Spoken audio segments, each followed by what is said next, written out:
Yo, what up, everybody? This is Grind2Hard podcast, and I'm your host, Chef Clay. Thank you for watching, everybody. This is the podcast where we talk about entrepreneurship and motivation.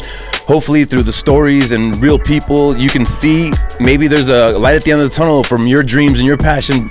Make a business, do a side gig, do something that makes you a little bit happier in life. You know what I'm saying? That's what we talk about here on Grind2Hard. So I want to thank my guest, Mr. Marcello Perez. Thank you for coming on today. What's going on, Chef? How you doing? How you doing? Me on your show? Yes, sir. Absolutely. I gotta, thank you very much. You invited me on to your podcast that you have. It's called the Love, Health, and Prosperity podcast. Thank you very much. Thank you for being on our show. That was a really good episode. Yeah. Very educational for sure. Thank you. I appreciate that, man. Because I just spoke from the heart and you talked about my life, and I enjoy doing that. I think from being honest, telling your story just like we do here, people get a little bit of a spark and realize that we're all human. Just trying to figure it out here, Definitely, yeah. And I think I love what you just said right now. I think that when people are on the grind and looking for new things to do, neuroplasticity, get that thing going, get your mind going, new projects. Right. That's a wonderful thing, because a lot of times we get stuck in the rut. All of a sudden we just don't want to grow, or we're afraid of failing. True. And life is all about just getting out of your comfort zone. And I've heard that. I think that's been the theme for your podcast in a way, yeah, because that's what I had to do. You know what I mean? Like I was a high-strung type of person, and so I was like, you know what? Let me try this kind, route of being kind, and using it as a superpower.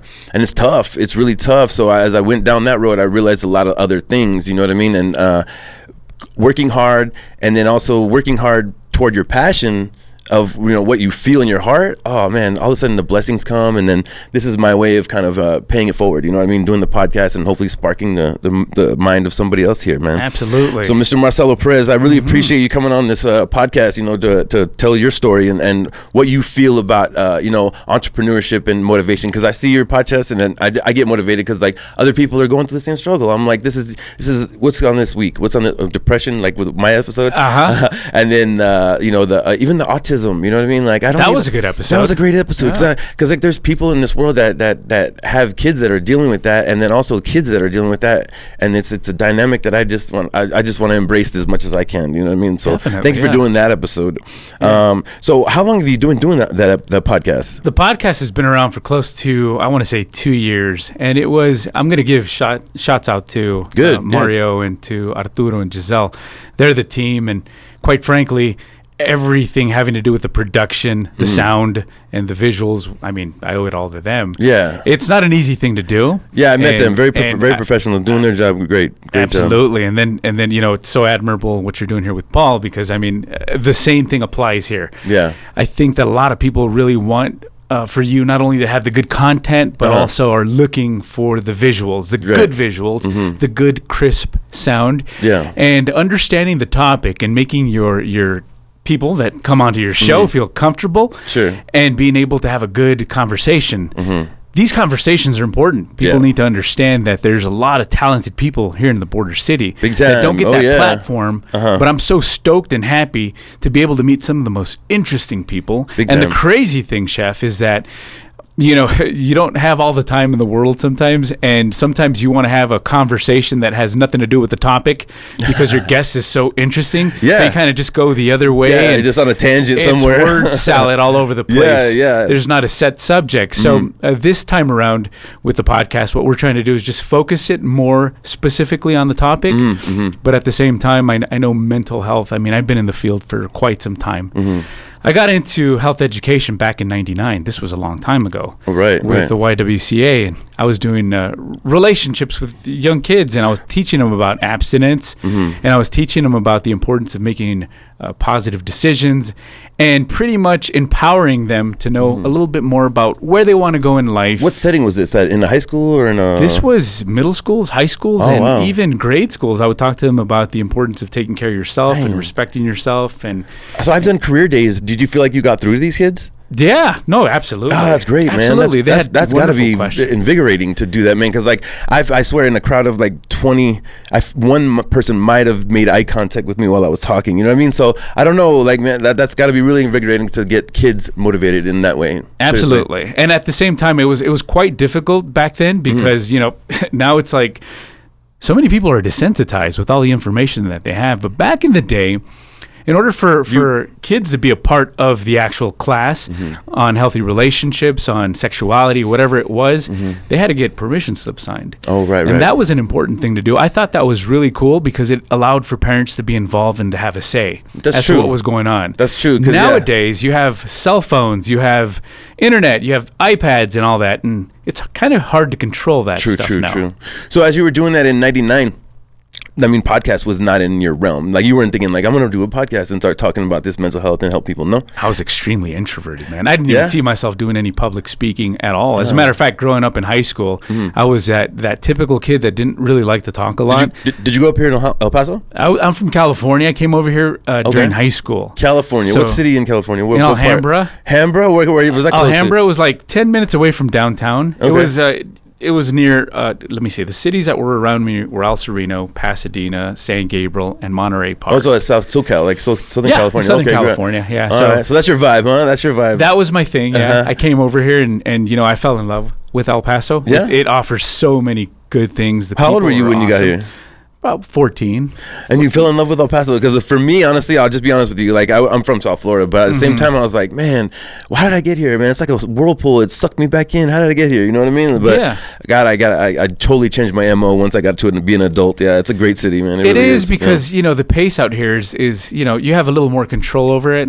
And I think it was awesome at the fact that you're in a smaller city and you can make things happen. Sure. You can have a vision and come through with it. And, I know for a fact that a lot of the things that I've accomplished here are because of the fact that, sometimes people, believed in you. They're like, hey, well, you've been through so many things. And I know you have the capabilities of making a lot of interesting things happen. Absolutely. So I know for a fact that when I was going to high school, graduation, it wasn't even in the cards. My counselor said that, you're not going to make it. You don't have the grades. Yeah. You'd be lucky if you got a GED. Just to give you an insight on, not only is he from Southern California, but Marcello is a avid skateboarder. That's the culture that he fell into. That was but it's a beautiful culture. I was a young kid doing the same thing. So, I mean, was that influencing you at that time when you were in high school? Or? Absolutely. Yeah, I was. Because you needed time to be on the board, right? I was, back in 1986, that's when I started. Okay. I was in third grade. I started skateboarding. My first skateboard was a Steve Caballero skateboard. Nice. It was really gnarly. Nice. I liked it. And the thing was that it helped me get through a lot of things. The skateboarding thing was basic fundamentals for me. Being able to set a goal to land a certain trick. Oh, yeah. And to be able to accomplish it. But not only that. Yeah. It also helped you with other aspects of life too, school and other major sports too. Because I didn't only skate; I also engaged in tackle football. I did basketball, soccer, you name it. I did it all. And the reason for it was because I think that in life you have to be anti-fragile. I read a book from Nassim Taleb. It's called Anti-Fragile. It's a really awesome book. I really recommend it. A lot of exposure to a lot of different things is the way to go. Okay. So if you're a person that's raising children or in a marriage, it's extremely important that you set yourself up in different environments to be able to grow. It's important for you to expose yourself and to be involved in as many projects as possible, because it allows for you to develop as a person and allows for you to engage and be active and come through with these goals. I like that. So sorry, I know you want to elaborate more, but I wanted to follow you because like it's hard for me personally. I'm a little bit of a perfectionist, so I had to really I can only do one thing and do it great. But then I had to get out of my box. You're right though, and say, you know what, I'm capable of doing other things, and I can also lend my talents to other things and help other chefs, for instance. You know what I'm saying? So yeah, collaborating and stuff like that. Yeah, opening up your mind to that really gives you more confidence, and then you realize a lot more things that you're capable of. I think that's good. That's really, really good advice. Absolutely. So it allows for you to kind of venture out of your comfort zone, and I think that's where we all get kind of caught up in the rut. So to make a long story short, I wasn't supposed to graduate from high school. Ended up doing it. And you said you were 14 when you got here, though. Yeah. So did you graduate from a school here? Absolutely. Where'd you go? I'm a proud Mustang. Proud Mustang from Burgess, right here. Here you go. Nice. I like that. That's the neighborhood my grandmother and grandfather lived in. So yeah, much respect. There you go. Well, thank you for that. So when you graduate, I guess you said you did graduate, right? We did. I graduated, and then afterwards, I've always had some pretty supportive parents. Good. my mom wanted me to get into politics, so I actually got into politics. For right a after while high school, also. you got into politics? Yeah, we moved out to Sunland Park. Okay. And I ran for city council. Right. That was at a great 18? experience. Maybe about 19, 20 years old. Excellent. That's excellent. I think, did you have an experience in high school running for council or anything like that? Never. What was your influence that you wanted to bring? Well, I was volunteering with my mom. She was the director of the Parenting Resource Center in Sunland Park. She was doing a lot of work with the government at the time. Mm-hmm. And she met the mayor and the city councilors there, and they were running for a second term at the time, or even third.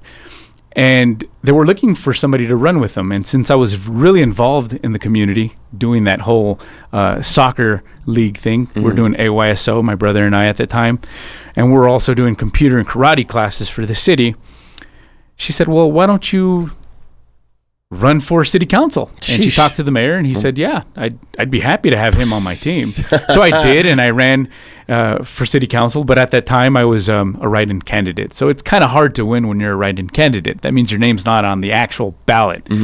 When people vote, they have to go into the little room and write your name in. Sure. And if they misspelled your name, then that vote didn't count, even though it looked and sounded like your name. But we tried coaching a lot of people. But it was an interesting time. Marcello? Yeah. Okay. A lot of people spell it with one L sometimes. And that would confuse a lot of people. Yeah. But that whole journey through politics was just the foot in the door. Really because neat. From there, I met a young lady named Norma who was super cool that said, hey, I got this job at the YWCA, being an abstinence counselor, educator. I'd like for you to join me. We're going to do some public speaking. I said, well, I've never done public speaking in my life. How am I going to do that? So it was So at this point, what were you confident in, though? What was... Well, being a volunteer. Okay. Sales. I was in retail at the time. All right. I didn't really know what I wanted to do at the time. I was going to say, do you have any career goals at this time? I mean, you went from high school to politics, and then you're like... It was kind of all over the place. All over the place. Yeah. But you had your board with you, though. No, at this time I wasn't even skateboarding at the time. You let it go a little bit? Because I mean, I put the knife down too for a little while in my life, man. Seriously, yeah. It's kind of hard to be consistent when you have a lot of things going on in your life. So what happened was that after having ran for city council and not winning, I went to work for the YWCA and I started doing presentations. But it was one of the most difficult things, Chef Clay, because that meant getting out of my comfort zone and being able to do public speaking. That means getting in front of a crowd, having an outline, and talking. And it was one of the most challenging things. Gotta be. I really had a hard time with that. And so is it sweating in your palms? Yes. I was shaking in my boots. Oh man, literally though. Literally, yeah, exactly. So during this time, I got decent at it, and I got sent to Corpus Christi to do a conference with a school that wanted me to talk about teenage pregnancy and how to prevent it and relationship dynamics, things like that. And during this time, I had a friend who wasn't my friend at the time who saw me doing the speech, and he said, hey, I have a position open at UMC.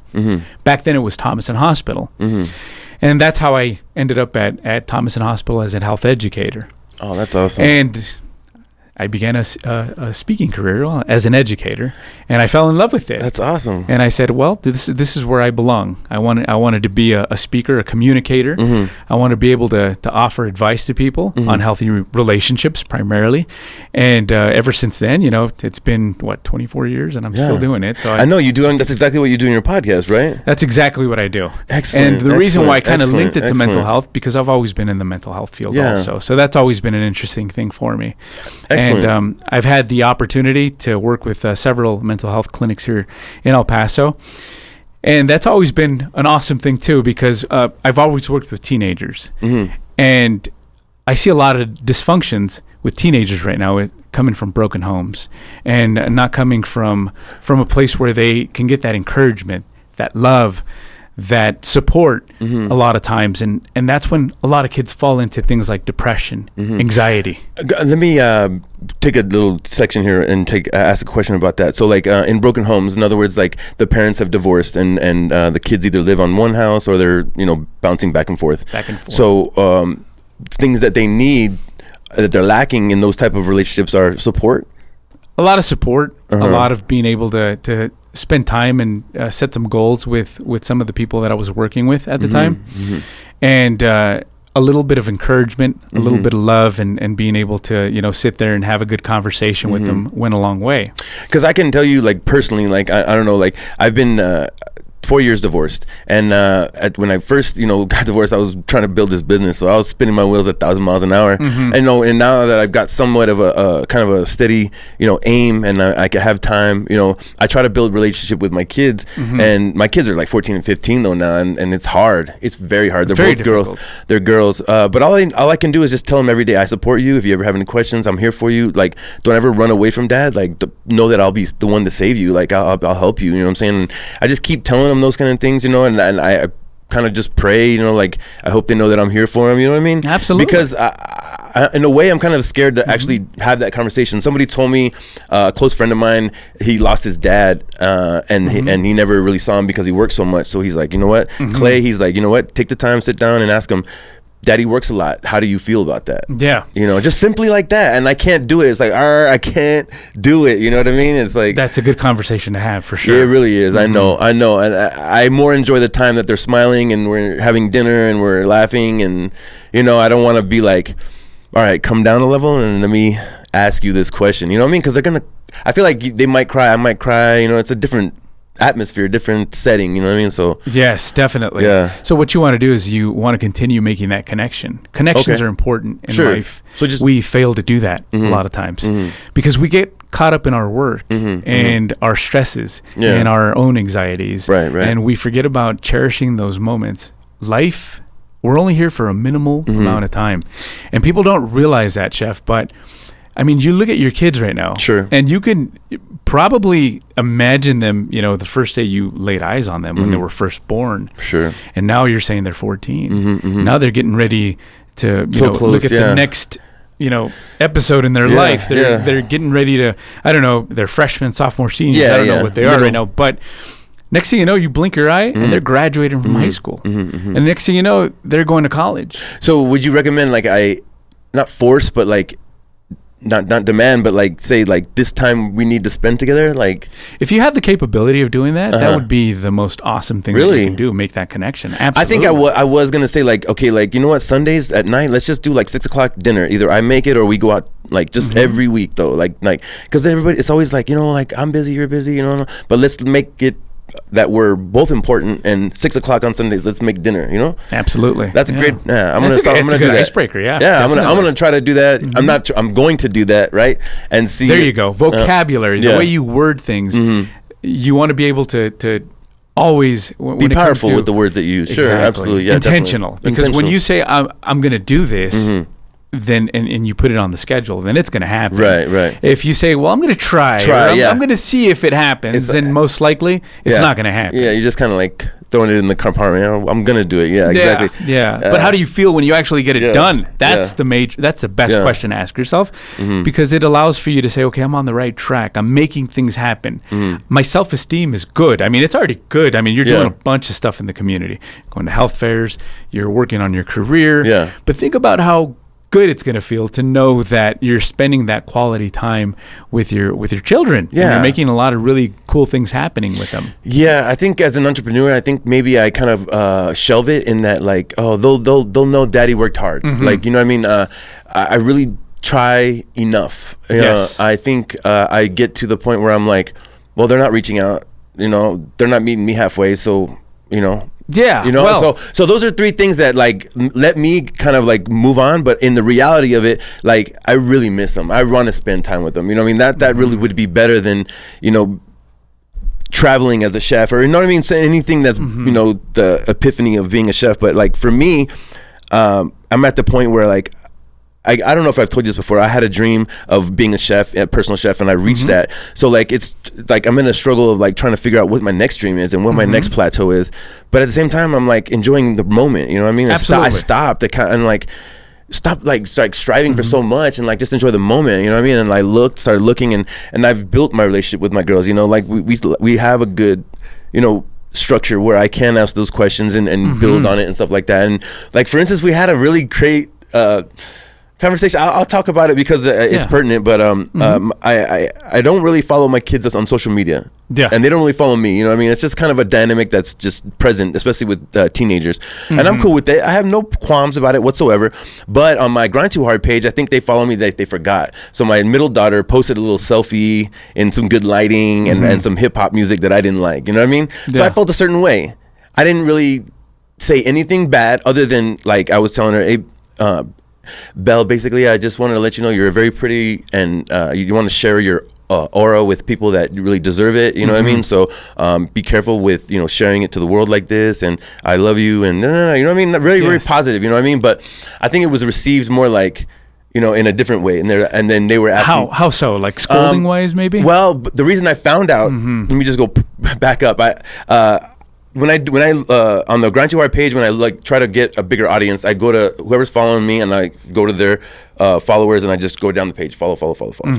So I was doing that and I was like, wait, these are all kids. And then I went and it's my daughter, and then I checked the story, and that's how it all fucking enveloped. So basically, like my older daughter was like, "Hey, why are you following all of Annabelle's friends?" And I was like, not all of them. It was like 10. And then she's like, unfollow them because it's weird. And I'm like, oh no, trust me, I know. So let me. Yeah, I've never done anything sketch, but let me just do that because obviously, you know what I mean. But it was a good conversation. It did end up in being a good conversation because I think they were gonna be like, oh God, Dad's gonna blow up on us. He's gonna, you know. And I didn't. I was like, let me unfollow him. Like, this is what happened. This is what we did, you know. And I told Belle to stop making thoughty selfies, you know what I mean? Just real good, you know, talk. And then Belle texted me and was like, thanks, Daddy, you're for being real. You know what I mean? I love you too. And, you know, this is cool. And then she and her sister came over later and it was just like nothing. You know what I mean? Like, I love that, and I know that we can move on. I told them in the conversation they've never done anything for me to lose trust in them, so I have no reason to do anything. You know what I mean? That's awesome. Yeah. So let me tell you why. Because there's a lot of teenagers that can't make that connection with their parents. Yeah. They struggle with it because when you're 14, 15, 16 years old, you're developing, and you don't have that image sometimes of your parents as being the cool parents. As a matter of fact, they see you as the, oh my God, cringe. Cringe parent. For sure. That's so fact. But not all teenagers are like that. I've met some that are super cool that are like, okay, yes, I could have my parents, you know, pick me up, whatever. It doesn't matter. I don't see them as... But we were like that too, I'm sure, like when we were younger. Yeah, absolutely. But, you know, at this time, you know, you have some teenagers that, you know, prefer that you keep a pretty good distance away from them, and that's okay. Yeah, sure. As long as they always feel your presence. Yes. And that's a good thing because you could always make that connection. I can't tell you that my daughter is, you know, always, you know, like super proud of having me around. That's not the case most of the time. But you know, I catch glimpses of her where she's looking for my approval.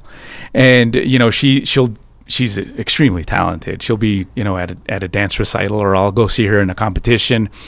And from far away, you know, I could see that she's looking upon her parents to see if they're, you know, catching on to what she's doing. And she knows. They know. There's something in them where they know you don't really have to say much. You don't have to express it, but they know that you have their back, and that's all that they need. That's awesome. When they get older, they'll find the words to let you know how they felt about you during the time. Shout out daughter. Shout out all teenagers right now struggling just to kind of figure out like who your parents are and like how to treat them or how to be in a good relationship with them. Because it's hard. We're both struggling. Trust, the parents are having trouble and the teens are having trouble. So just keep trying. You know what I mean? Keep putting in the effort and just know that in the core, she loves you and she knows that she endears who you are and what you do. You know what I'm saying? And there's different ways of making that connection too, Chef. I know you had put the context down on, you know, being able to cook dinner or go to the movies or something. Sure. There's 1,000 ways to skin a cat. There's a lot of ways you can make a good connection. And if you want to connect with them, that doesn't have anything to do with,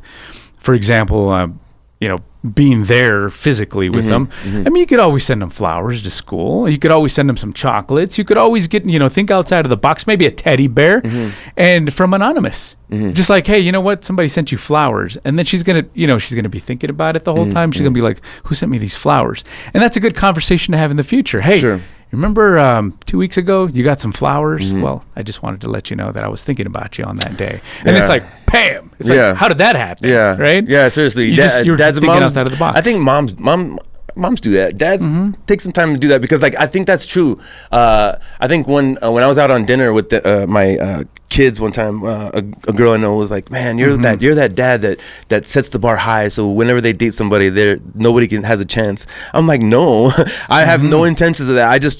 I wanted to have a great dinner, and I brought my kids, I want them to have a great dinner and enjoy it as much as I have.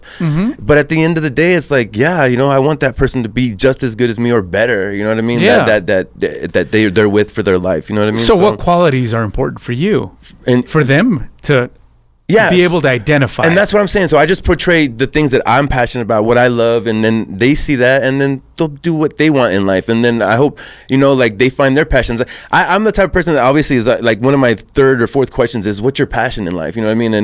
And for them, I don't really push those things. I just want to get to know them. You know what I mean? That's it. But, but they know. Well, the question might be, what makes you happy at that time, right? So they're going to have lots of ideas. There's going to be a lot of things that you may not agree with them. They're going to maybe share with you some things that you say, well, it's kind of questionable. But you have to understand one thing. Like, for example, if they want to major in philosophy, for example, okay, all right. Well, no, that's Paul. That's the producer Paul over there. He's got that. But yeah, I feel you. Okay. Okay. Or if they want to get into the arts or whatever the case might be, right?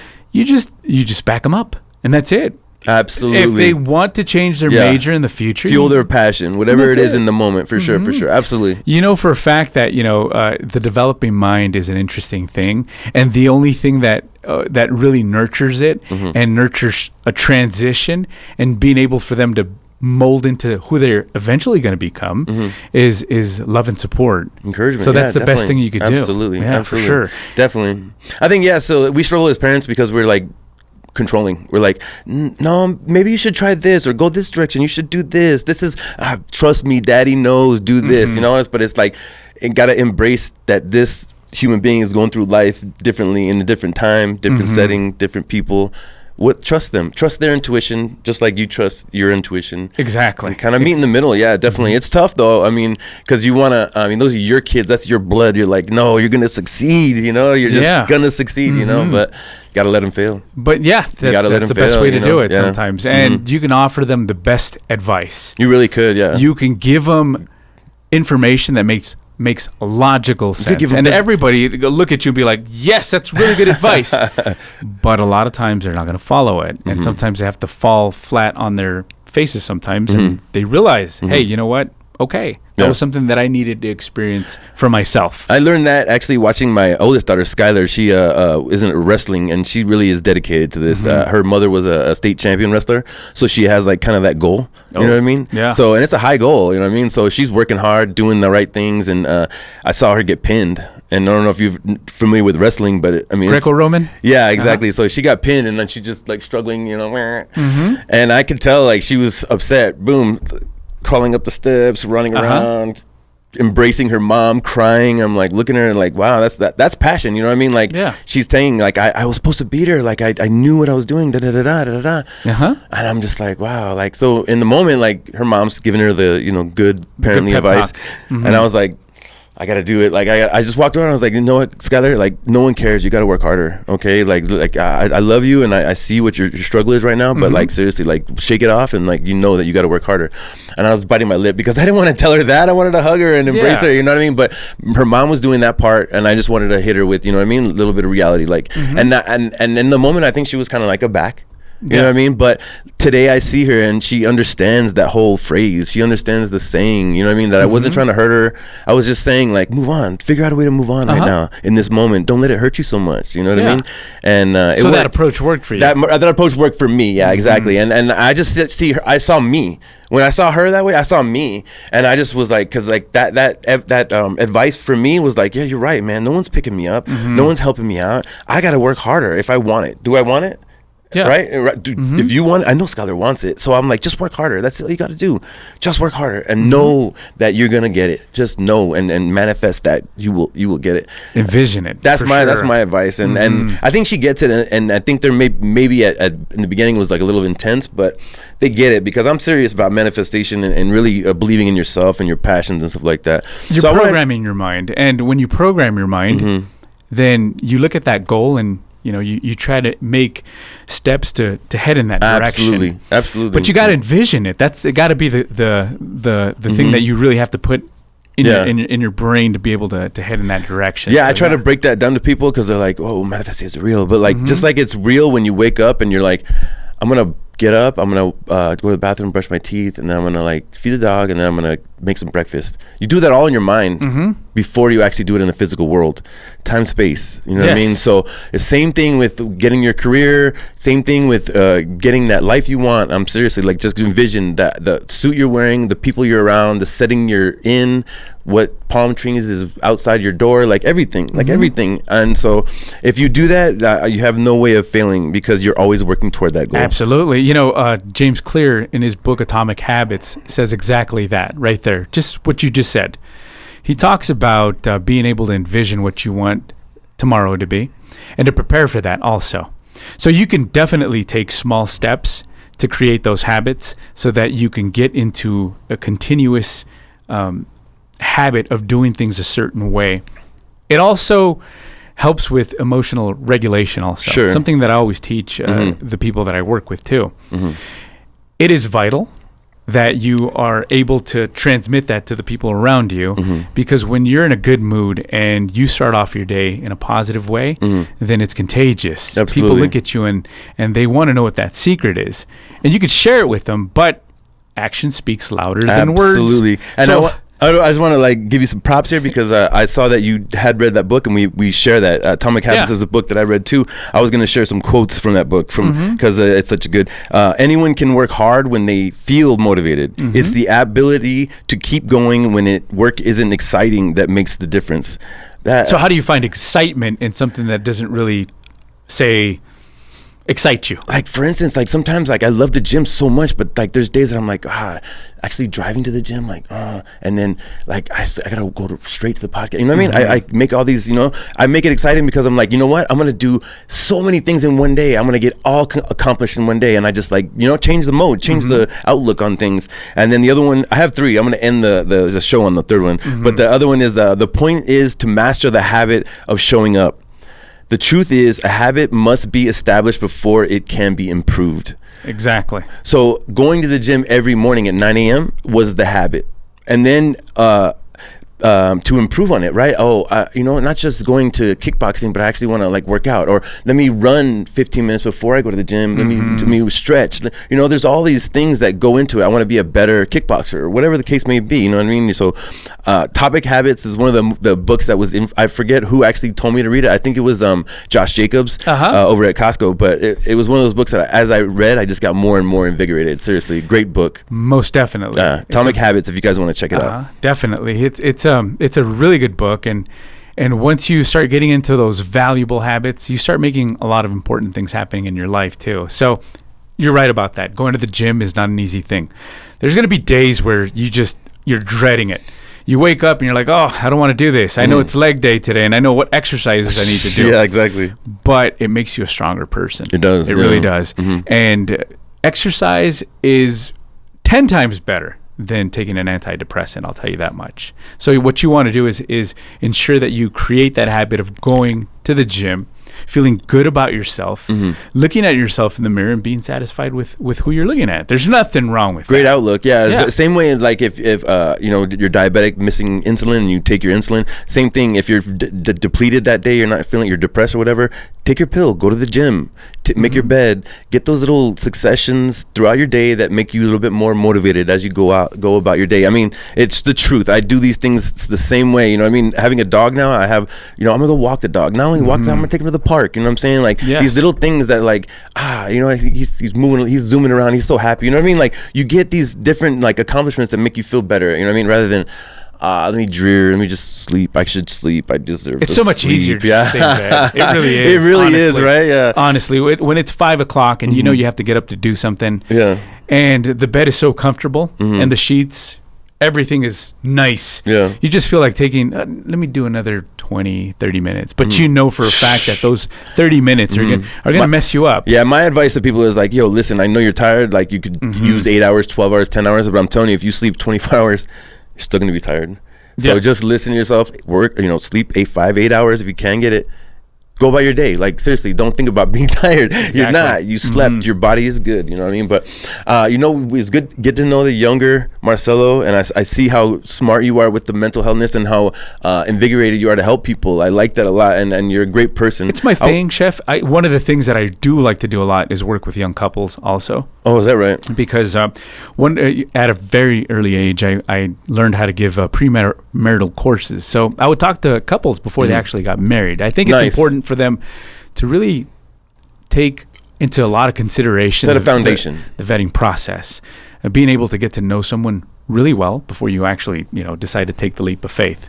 Because like you had mentioned, a lot of these goals, a lot of these objectives, a lot of the things that you want to get done in life as you age, you want to do it in the company of someone who's going to be able to nurture those dreams also. So let me support you. So let me ask you your advice then, because this is a different, not even a different world. I'm sure it happened throughout history, but premarital sex happens, and pregnancy happens. So I mean, at that point, isn't it the right thing to do is to get married? Well, that all depends on the couple. Every couple is and that's different. What I was going to say. Yeah. That, so what would be your advice at that point? It depends on where the couple is, because there's so many factors there. I mean, age is a factor. There's so not just the fact that you're having a baby together, you should get married. Yeah, because there's and that's a traditional value. I really, honestly, I loved the woman when my ex, when we got pregnant. I mean, I married her. I wanted to get married, but there was a part of me that was like, my grandfather was like, do what you got to do, mijo. Do you know what you have to do, mijo? Okay. Well, how long were you with the person for? I think about a year, 2 years, maybe. All right. Would you say that you guys shared similar values?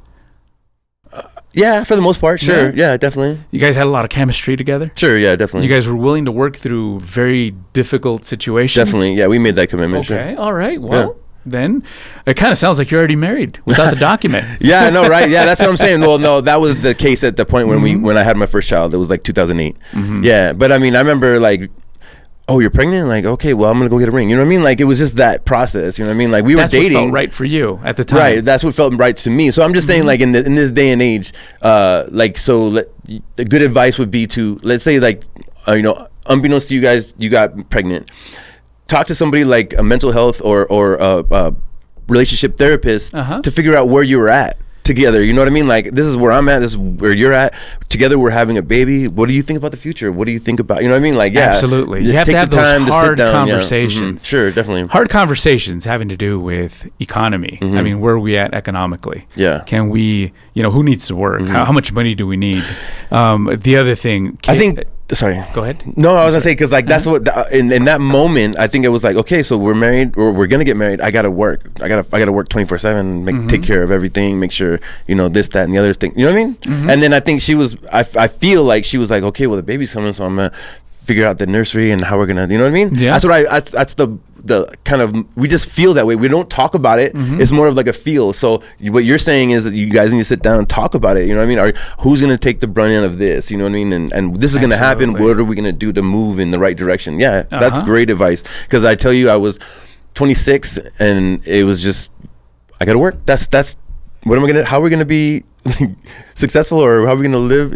I just got to work. That's it. Exactly. And communication's a major one too. Sure. Yeah, definitely. Absolutely. Because when you don't have good communication, then things can go south very quick. So you have to be extremely important as to how you manage your relationship. You have to talk about the danger communication signs. You have to talk about not raising your voice too much, not having assumptions, because negative interpretations also are a big factor. You have to trust one another. There has to be respect between the both of you. And sometimes we fail to do those basic things. Yeah. And that's a big factor that sometimes drive relationships to fail.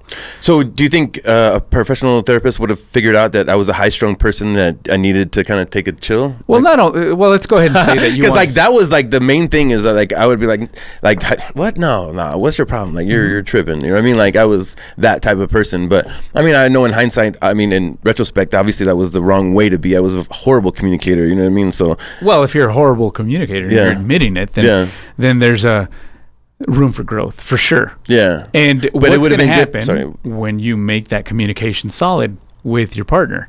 What's going to happen when she's able to approach you in a safe manner? Oh yeah, definitely. And when you're able to have a discussion that's going to get you to where you need to go. And then also, I think also, like, not saying that our relationship was like this, but I think also you're able to get to know that person better, and then you're able to kind of like realize, oh, well, maybe we're not good together. You know what I'm saying? Like, this is the true you, and we're meeting halfway, and it's really a struggle.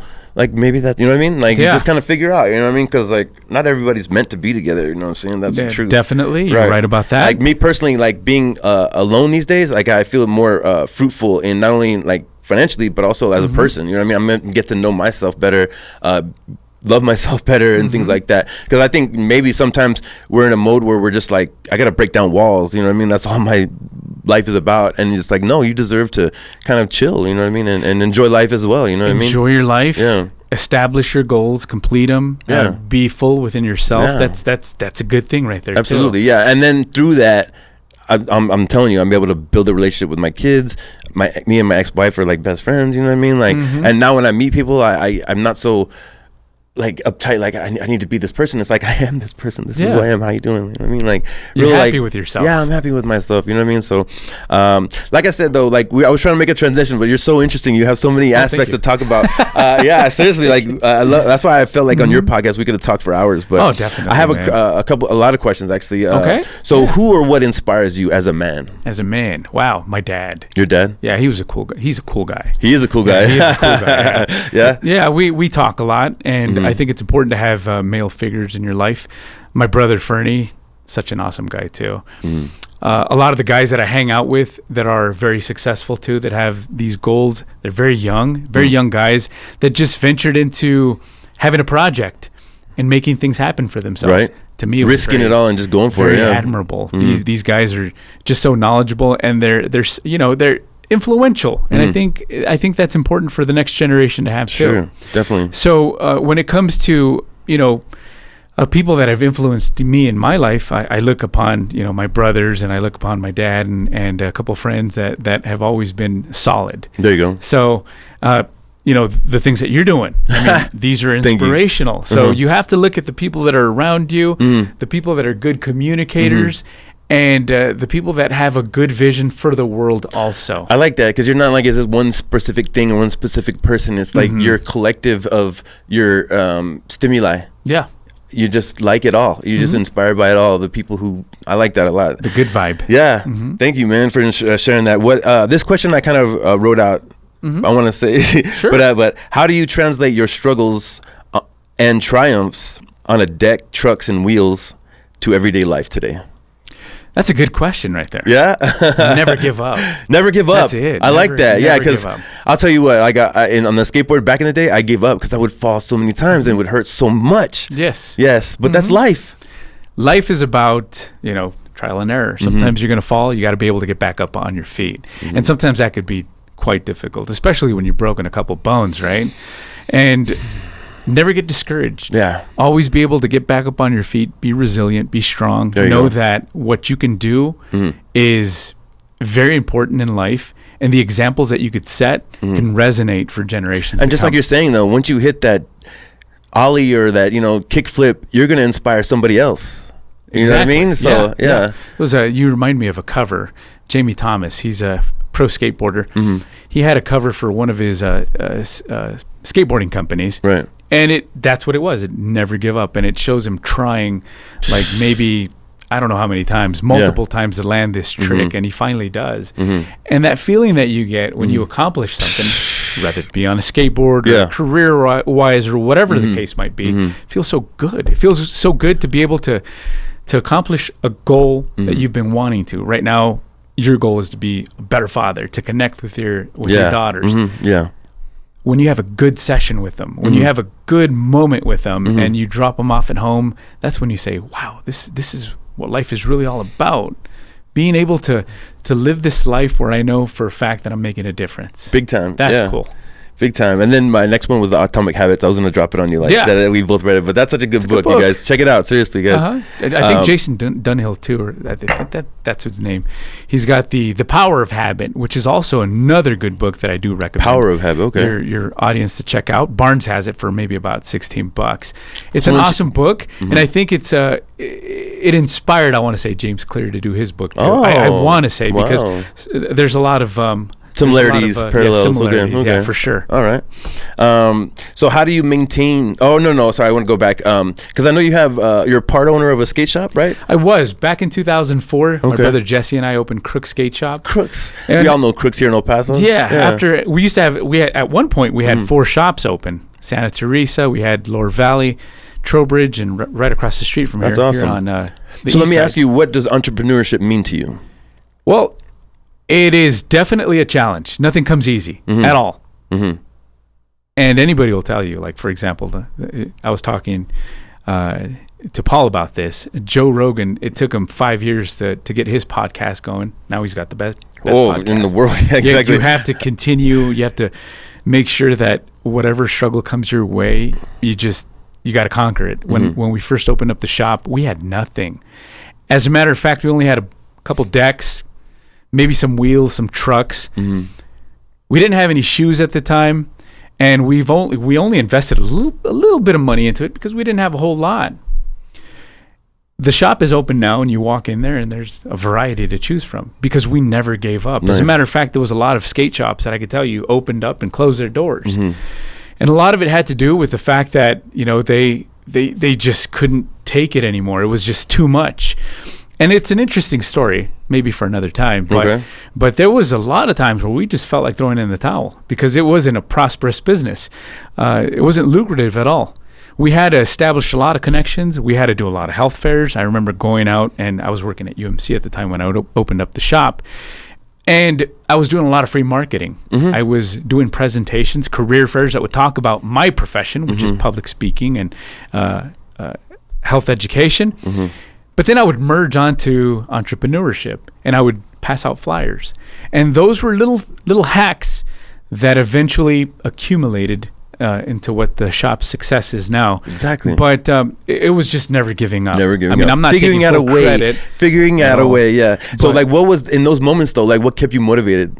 Well, the fact that, hey, you started something.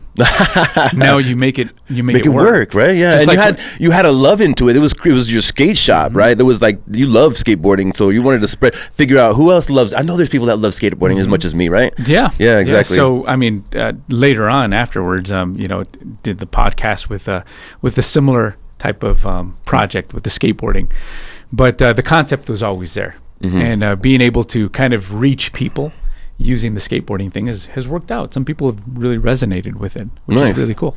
So as far as like in general, not just with Crooks, but also with like Love, Health, and Prosperity podcast, tell me about marketing. Like, what is your aspect or your like the seat that you take? Just doing the things that really make you aware of what you need to do to kind of reach as many people as possible. Now, here's the thing that kind of gets really interesting. Sometimes what we try to do is please other people. We want to gain those followers. We want to be influential. So like talking about like your subject matter or like your direction? I'm talking about the project. Oh, okay, right? In general, like when you're molding it. Okay. You have to believe in the project yourself. You have to be able to say, I like what I'm doing. I'm satisfied with what I'm doing. I like my career. I love it. I like helping people. And I'm going to do everything possible. There are days where I don't feel like publishing nothing. I feel like just taking it easy, letting it go. Why am I doing this? But then you look at what makes you happy, and seeing that one client, reach their goals. They were going to a path where they were getting divorced, or he wasn't making those connections anymore with his loved ones. And all of a sudden, seeing him having success in that field, I think that's the most important thing that I can do. So as long as my information is reaching others and it's making some sort of a difference, then that's all that really matters to me. Eventually, if something happens, it happens. Very good aspect, because I think when you talk about marketing, somebody's gonna say social media and banners and cards and flyers like you were talking about, but in the end, the integrity of the business that you have is the best marketing, because that's word of mouth.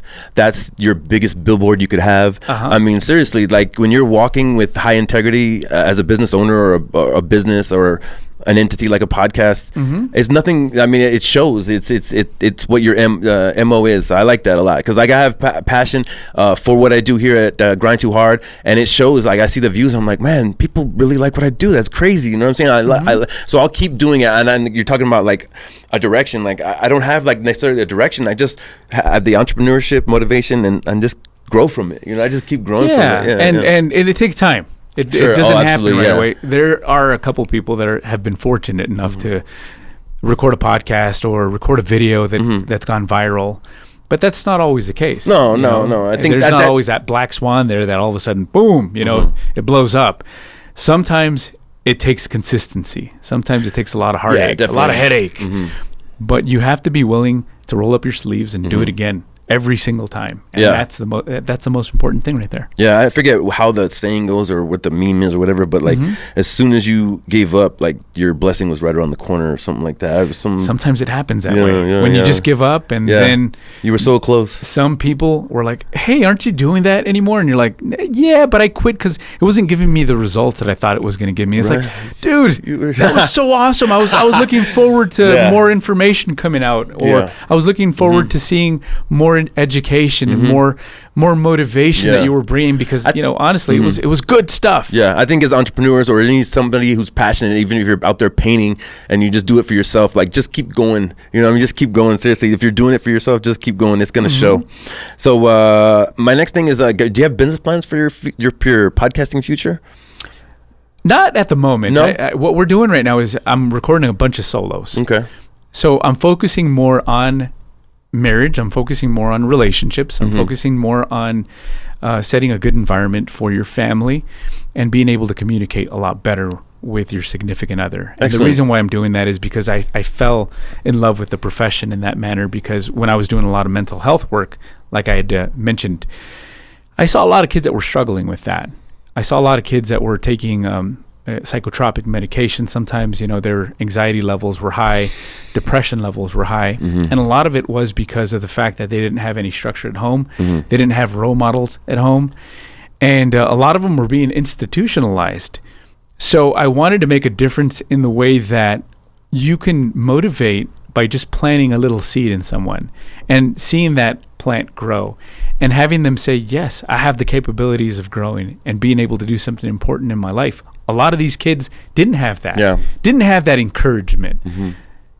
And we were fortunate enough to have people in our lives, even though we were at our lowest, even though we wanted to give up at one time, to all of a sudden be here having this conversation right now. And I see Chef Clay, and I see that he's grinding a lot, and I see that he's similar to me. He's got the style, he's got the culture, he's got the tats. I could do that. I identify myself with them. I see Marcello. Hey, this guy did the same thing. He grew up in a rough neighborhood. He had the ability to graduate from high school when nobody believed he was going to do that. He opened up a business. Nobody thought he was going to do that.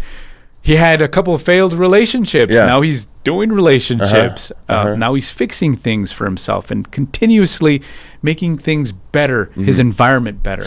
Well, thank you, Marcello, because you're doing God's work the way your podcast runs. You know what I mean? And you're helping people. I know that for sure, because every time I turn it on, I'm like, let me just put my 15 minutes into this, podcast. God, I appreciate that. I love the information you give. And it's very clinical. And then there's subjective information out there, and then obviously the passion that you bring with your mental health and trying to help people. So absolutely, definitely check it out, guys. It's a Love, Health, and Prosperity podcast. It's on YouTube. So let me ask you: do you have any advice for podcasters out there, or new business owners type podcasters that are out there? New podcasters, wow, yeah. Well, I see a bunch of podcasters that kind of follow the page.